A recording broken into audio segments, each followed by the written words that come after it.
तेरी सूरतों के लिए या है सूरतों का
বিভিন্ন সময় ইতিকাফ থাকতে পারবে। এই যে ইতিকাফের স্থান, ইতিকাফ কি আমরা সামান্যতম জানতে পারলাম, একটু চিন্তা করলে গভীর মনোযোগ দিলে হয়তো আপনি আরো কিছু শিখতে পারবেন, জানতে পারবেন। সাথে সাথে আরেকটি বিষয় জানতে হবে, ইতিকাফ তিন প্রকার। কয় প্রকার? আওয়াজ দেন না, কয় প্রকার? তিন প্রকার। আর কয়েকটি মাত্র দিন বাকি আছে, নাজাতের দিন রানিং হচ্ছে। এগুলো গুরুত্ব দিবেন, মায়া করবেন, দয়া করবেন, মহব্বত করবেন, যাতে করে এই মাহে রমজান আমার জন্য শাফাআতকারী হয় এবং নাজাতের ওসিলা হয়। নাজাতের ওসিলা এবং শাফাআত, এই দুইটি। তাহলে ইতিকাফ তিন প্রকার। এক নাম্বার হচ্ছে মান্নতের ইতিকাফ, দ্বিতীয় নাম্বার হচ্ছে সুন্নত ইতিকাফ, তৃতীয় নম্বর হচ্ছে নফল ইতিকাফ। মান্নতের ইতিকাফ আপনারা জানেন, কেউ যদি মান্নত করে, আল্লাহ আমার ছেলে যদি পরীক্ষা পাস করে তাহলে আমি ইতিকাফ থাকবো, এটা অন্তর বললে হবে না, লফজিয়া মৌখিক স্বীকৃতি দিতে হবে, মুখে বলতে হবে, ভালোভাবে বলতে হবে। আর যখন বলা হয়ে যাবে, ও ইতিকাফ যখন মান্নত হয়ে যাবে, পরিপূর্ণ হয়ে যাবে, ইতিকাফ আদায় করাটা ব্যক্তির জন্য ওয়াজিব হয়ে গেছে। সুবহানাল্লাহ। এই ইতিকাফ, মান্নতের ইতিকাফ সেটা ওয়াজিব। সুন্নত ইতিকাফ যেমন রমজানের শেষ 10 দিন, সুন্নতের মুআক্কাদা আলাল কিফায়া, সুন্নতের মুআক্কাদা আলাল কিফায়া, এটা আমি বলেছিলাম আপনাদেরকে, আবারও রিপিট করতেছিলাম। তো এটার গুরুত্ব অনেক বেশি, অত্যন্ত বেশি। কারণ যেহেতু ইতিকাফের ঘোষণা আল্লাহ কোরআনে কারিমের মধ্যে দিয়েছেন। আল্লাহ বলতেছেন, বিসমিল্লাহির রাহমানির রাহিম, সুম্মা আতিম্মুস সিয়ামা ইলাল লাইলি ওয়া লা তুবাশিরুহুন্না ওয়া আনতুম আকিফুনা ফিল মাসাজিদি। আল্লাহ বান্দাকে ডিক্লারেশন দিলেন, ইয়া রাসূলুল্লাহ, ইয়া হাবিবাল্লাহ, আপনি আপনার উম্মতদেরকে বলে দিন, সুম্মা আতিম্মুস সিয়ামা ইলাল লাইলি, তারা যেন রাত্র পর্যন্ত তথা সূর্যাস্ত পর্যন্ত রোজা রাখেন। আতিমুস সিয়ামা ইলাল লাইলি ওয়া লা তুবাশিরুহুন্না ওয়া আনতুম আকিফুনা ফিল মাসাজিদি।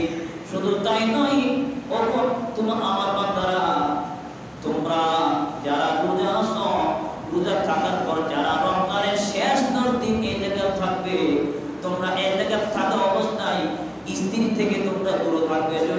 সুবহানাল্লাহ। কোন মসজিদে ইতিকাফ কেন? এটার আরেকটা রহস্য। ওই যে বলা হচ্ছে দুনিয়াবি সম্পর্ক থেকে বান্দা যেন দূরে থাকে, পরিবার থেকে দূরে থাকে, স্ত্রী থেকে স্বামী দূরে থাকে। স্ত্রী থেকে দূরে থাকার লক্ষ্য একটাই, যাতে করে স্ত্রী সম্পর্ক, বৈধ সম্পর্ক থেকে দূরে থাকতে পারে। এজন্য আল্লাহ বলেন, ওয়ালা তুবাশিরুহুন্না ওয়া আনতুম আকিফুনা ফিল মাসাজিদি, তোমরা মসজিদে ইতিকাফ থাকা অবস্থায় স্ত্রী বৈধ সম্পর্ক থেকে তোমরা দূরে থাকবে। জোরে বলুন সুবহানাল্লাহ। ঘোষণা দিয়েছেন কে? আল্লাহ।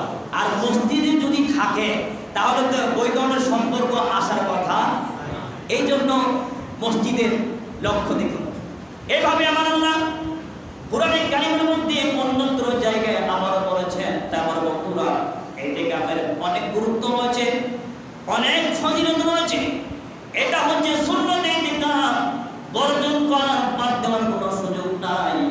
আরেকটি হচ্ছে নফল ইতিকাফ। ওই নফল ইতিকাফ যে কোনো দিন, যে কোনো মাসে, যে কোনো সময়, যে কোনো টাইমে আমার বন্ধুরা, যে কোনো মাসের প্রথম দিন, যে কোনো মাসের সব দিন, কিংবা যে কোনো মাসের শেষ দিন, আপনি যেভাবে রাখুন না কেন, মসজিদে ঢোকার সময় যদি আপনি ইতিকাফ নিয়ে ঢোকেন, যতক্ষণ পর্যন্ত মসজিদে থাকবেন ততক্ষণ পর্যন্ত আপনার আমল নামে ইতিকাফের সওয়াব দেওয়া হবে। মসজিদে ঢোকার সময় ইতিকাফের নিয়ত করাটা নফল। নিয়ত করা কি নফল। আমি মনে করি আরো জরুরত বেশি, কারণ অনেকে এসে মসজিদে কিচ্ছে কাহিনী করে, দুনিয়াবি আলোচনা করে। ও যে মসজিদে আসে, এ যে মসজিদে আসে, এটা বাবার ঘর নয়, এটা দুনিয়াবি আমার ঘর নয়, এটা বাইতুল্লাহ শরীফ। এখানে দুনিয়াবি সব কথা বলা হারাম, নিষেধ, গুনাহ সাফ নষ্ট হয়ে যাচ্ছে, এর খবর ওই ব্যক্তির নাই। তাই বলা হচ্ছে মসজিদে ঢোকার সময় যদি ইতিকাফের নফল ইতিকাফের নিয়ত করে, ইতিকাফের নিয়ত করার পর বাজে কথা বলা বৈধ নয়।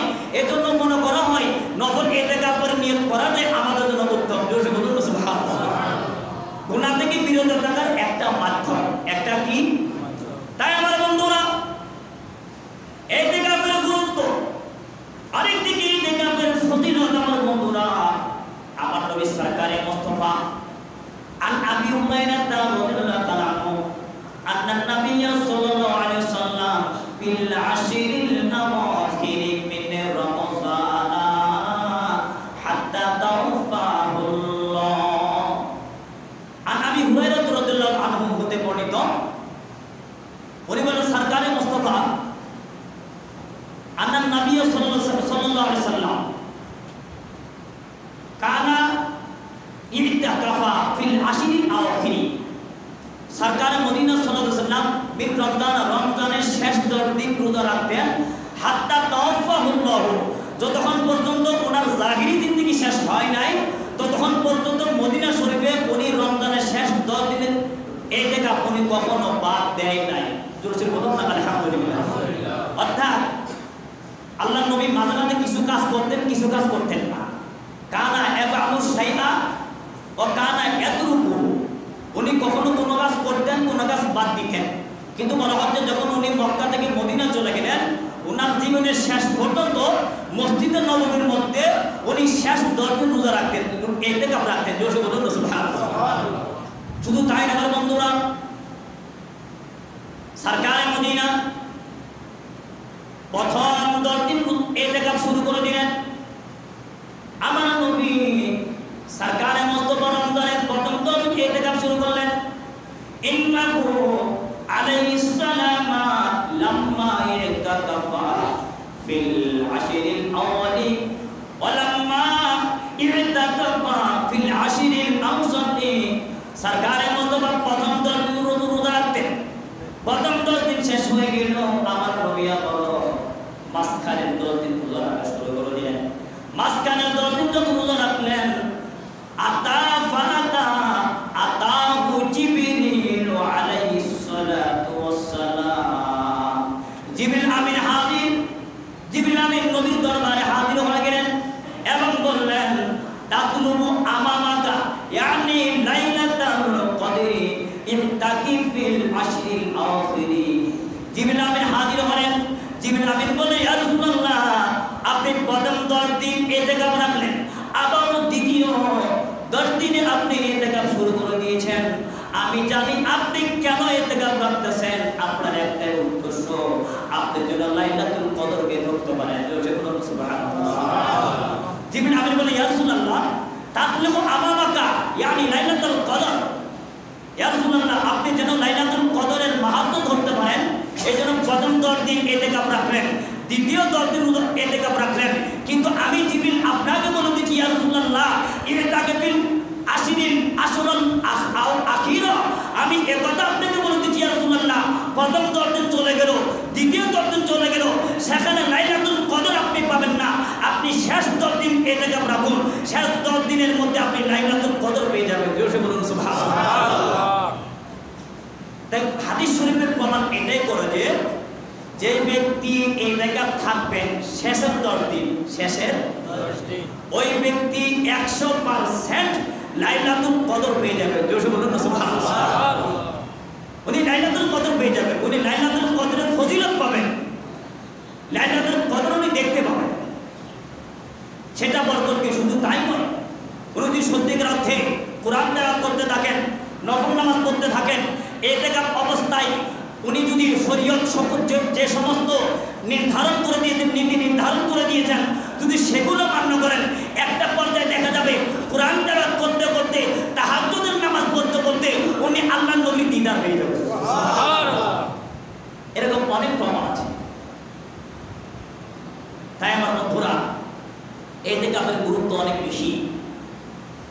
মহল্লা থেকে কমপক্ষে আমি বলেছিলাম কয়জন, আমাদের না কয়জন, একজন ব্যক্তি থাকতে হবে, বেশি থাকলে বেশি ভালো।